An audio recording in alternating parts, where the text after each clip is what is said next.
گندم کے لیے زرعی ملک ہے, نو ڈاؤٹ ہمارا زرعی ملک ہے. آپ سارے بڑے بڑے جاگیردار اور وڈیرے اور آپ لوگوں کے پاس بہت ساری زمینیں ہیں لاکھوں کنال کے اوپر, لیکن 70 سالوں میں ہماری واٹر اکانومی, ایگریکلچر اکانومی تھی, 5 کراپ تھی ہماری. آپ لوگوں نے 70 سال میں کیا کیا ہمارے لیے؟ آپ کی کپاس تو 12,000 بیل سے 6,000 کے اوپر چلی گئی ہے. آپ لوگوں کا زون نہیں, آج تک آپ لوگ زون نہیں ڈکلیئر کر سکے کہ ہم نے کون سی فصل کدھر اگانی ہے. کیا کیا آپ لوگوں نے آج تک کسانوں کے لیے؟ پھر آپ کہتے ہیں کہ اب میں اس کے اوپر آتی ہوں, بجٹ کے اوپر. ہمارے ساتھ حماد اظہر صاحب یہاں پہ بیٹھے ہوئے ہیں, ینگ ہیں, ینگ پارلیمنٹیرین ہیں, الیکٹڈ ہیں پہلی دفعہ. میں مبارکباد اس لیے پیش کرتی ہوں کہ اسپیکر صاحب 70 سالوں سے یہاں بجٹ پیش ہوتا ہے, 70 سالوں سے یہاں پہ تقریریں ہوتی ہیں, لیکن ڈیولپمنٹ فنڈ اور سڑکوں کے لیے, پلوں کے لیے ہر بجٹ کے اندر ہوتا ہے. لیکن پہلی دفعہ وزیر اعظم عمران خان اور حماد اظہر اور ان کی ٹیم مبارکباد کی اس لیے مستحق ہے کہ پہلی دفعہ یہ غریب جو ہے وہ بجٹ ہے. پہلی دفعہ ناداروں کے لیے, بیواؤں کے لیے, مجبوروں کے لیے, ٹرانسجینڈر کے لیے, بچوں کے لیے پہلی دفعہ اس ملک نے کوئی بجٹ بنایا. 200 ارب دیے ہیں, 200 ارب دیے ہیں. نوجوان, آپ کہتے ہیں جی ہماری نوجوان نسل کے لیے پہلی دفعہ 100 ارب کا انتظام صرف اس بجٹ کے اندر کیا گیا ہے.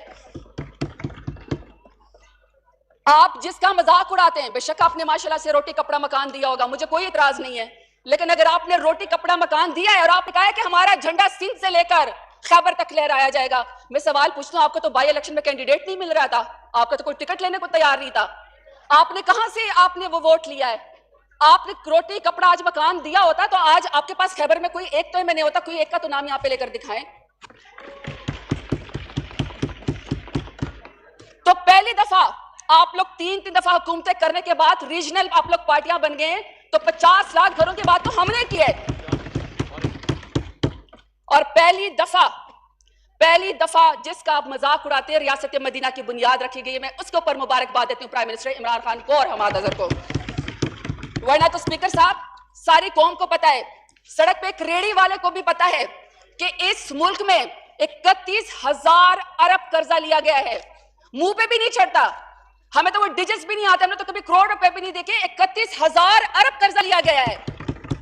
تو میں سوال پوچھتی ہوں اسپیکر صاحب, اس ایوان سے میں پوچھتی ہوں کہ اگر 31,000 ارب کا قرضہ آپ نے لے لیا, آپ نے ہمارے آنسو بیچ کے آپ نے قرضہ لے لیا, آپ نے کشکول پہلا دیا 35 لاکھ کے سوٹ پہن کے, آپ نے ہمارے آنسو بیچ کے آپ نے 31,000 ارب کا قرضہ, لیکن اس تک کیا کیا آپ نے؟ اگر 31,000 ارب اس ملک کے اوپر لگے ہوتے تو کیا آج اس ملک کی یہ حالت ہوتی؟ ملک کا دیوالیہ نکلا ہوتا؟ یہ ملک نظر آتا ہے کہ 31,000 ارب اس کے اوپر لگے ہوئے ہیں. تو جناب اسپیکر, سروے کہتا ہے کہ پچھلے وزیر اعظم نواز شریف صاحب کے پاس 6 کروڑ روزانہ کا ثوابدیدی فنڈ تھا. 5 ان کے کیمپ آفیسز جو ان کے اپنی پارٹی کے تھے, اس کا خرچہ بھی اس غریب قوم کے اس سے نکلتا تھا, جیب سے نکلتا تھا. پھر خادم اعلی صاحب نے فرمایا تھا کہ میں اس ملک کو, میں پنجاب کو صاف پینے کے پانی کا پروجیکٹ دوں گا, اور اس کا کیا کیا؟ اپنے داماد عمران کے اس کے ایک بلڈنگ کو 30 لاکھ ماہانہ کے اوپر قرضہ لیا گیا, اس کو جو ہے وہ رینٹ کے اوپر لیا گیا, کروڑوں روپے میں تزئین و آرائش کی گئی, اور پھر کنفیشنل کرمنل سٹیٹمنٹ ایک خادم اعلیٰ نے دی ہے کہ میں نے 4 ارب پنجاب پہ لگائے مگر میں ایک صاف پینے کے پانی کا قطرہ بھی نہیں دے سکا. اب ان کے بڑوں کے اوپر آتے ہیں, ان کے بڑے جو ایکس پریزیڈنٹ تھے, میں تو نہیں کہہ رہی ہوں اس وقت سارے کیسز جو ہے یہ بھگت رہے ہیں, وہ کہہ رہے ہیں کہ اومنی گروپ کے 34 کمپنیوں کے 77 جعلی اکاؤنٹ میں سے 62 ارب کی منی لانڈرنگ کی گئی ہے. تو یہ 34,000 ارب میں سے تو 162 ارب تو منی لانڈرنگ میں چلے گئے. پھر انہوں نے کہا کہ جی ہم نے اپنے آپ کو کٹ ڈاؤن کیا, ہم نے بڑا اچھا سندھ کا بھی نمونہ دیا, پنجاب کا نمونہ دیا, پاکستان کو ہم نے بڑی سہولیات دی. لیکن اسپیکر صاحب $28,000 صرف ان کے کرایوں کے لگے, $28,000. جدہ اور دبئی میں بیٹھ کے ان لوگوں کی میٹنگز ہوا کرتی تھی کابینہ کی. اس کے علاوہ $3,000 کے ٹیلی فون کے بل تھے جو انہوں نے قومی خزانے سے جو ہے وہ دیے ہیں.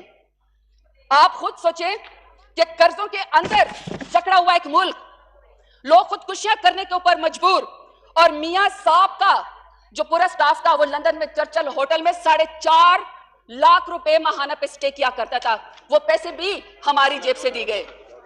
4.5 ارب ڈالر کی, $4.5 کی میں بات کریں, سوری, $4.5 لاکھ کی.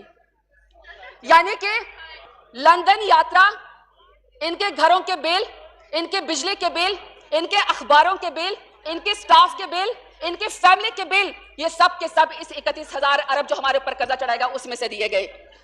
لہٰذا جناب اسپیکر صاحب میں قوم کو بتانا چاہتی ہوں کہ بدلے میں یہ جو کہتے ہیں شاہ صاحب نے کہا کہ آپ کو تو ہم نے بڑا اچھا ملک دیا ہے, آپ کے لیے تو بڑا آسان تھا ملک چلانا, تو میں بتا دیتی ہوں کہ کتنا آسان ملک ہمیں انہوں نے دیا.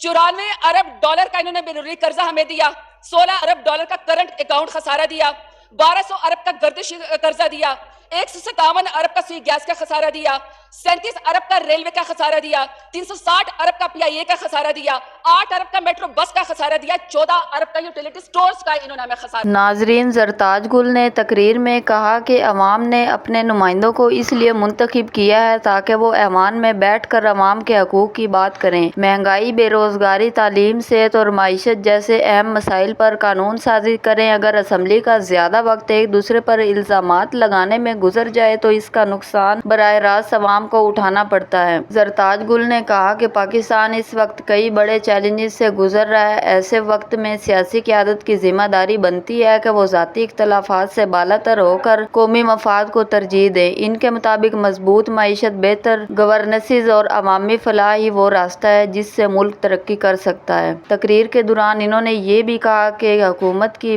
ہر پالیسی پر تنقید کرنا اپوزیشن کا حق ہے, لیکن تنقید کے ساتھ ساتھ مثبت تجاویز بھی سامنے آنی چاہیے. اگر اپوزیشن صرف مخالفت برائے مخالفت کرے گی تو اس کا فائدہ کسی کو نہیں ہوگا. اس موقع پر ایوان میں کئی مرتبہ شور شرابہ بھی دیکھنے میں آیا. بعض ارکان نے زرتاج گل کی باتوں پر اعتراض کیا جبکہ حکومتی بینچوں سے مسلسل ڈیسک بجائے جاتے رہے. کچھ دیر کے لیے ماحول اتنا گرم ہو گیا کہ اسپیکر کو بھی ارکان سے تحمل کا مظاہرہ کرنے کی اپیل کرنا پڑی. زرتاج گل نے اپنی تقریر کے اختتام کی جانب بڑھتے ہوئے کہا کہ پاکستان کے عوام باشعور اور وہ سب کچھ دیکھ رہے ہیں. عوام یہ بھی جانتے ہیں کہ کون ان کے مسائل کی بات کر رہا ہے اور کون صرف سیاسی فائدہ حاصل کرنے کی کوشش میں مصروف ہے. انہوں نے کہا کہ اصل کامیابی عوام کی خدمت میں ہے, نہ کہ صرف سیاسی نعروں میں. اب اس تقریر کے بعد سیاسی حلقوں میں مختلف تبصرے سامنے آ رہے ہیں. کچھ لوگ اسے حکومت کا مضبوط موقف قرار دے رہے ہیں جبکہ بعض ناقدین کا کہنا ہے کہ اپوزیشن کے تحفظات کا بھی جواب دیا جانا چاہیے. یہی وجہ ہے کہ یہ تقریر آج بھی سیاسی گفتگو کا اہم موضوع بنی ہوئی ہے. اب دیکھنا یہ ہوگا کہ آنے والے دنوں میں حکومت اور اپوزیشن کے درمیان سیاسی ماحول کس طرف جانا چاہیے اور کیا اسمبلی کے اندر ہونے والی یہ گرما گرم بحث کسی مثبت پیش رفت کا سبب بنتی ہے یا سیاسی کشیدگی میں مزید اضافہ ہوتا ہے. آپ اس پوری تقریر اور اس کے سیاسی اثرات کے بارے میں کیا سوچتے ہیں؟ اپنی رائے ضرور کمنٹ سیکشن میں شیئر کریں. اگر پاکستان کی سیاست, قومی اسمبلی کی اہم تقریر اور مستند سیاسی تجربے باقاعدگی سے دیکھنا چاہتے ہیں تو ہمارے چینل کو ضرور سبسکرائب کریں, ویڈیو کو لائک کریں اور بیل آئیکن کو دبا کر ہر نئی ویڈیو آنے سے پہلے آپ تک پہنچ سکے. شکریہ.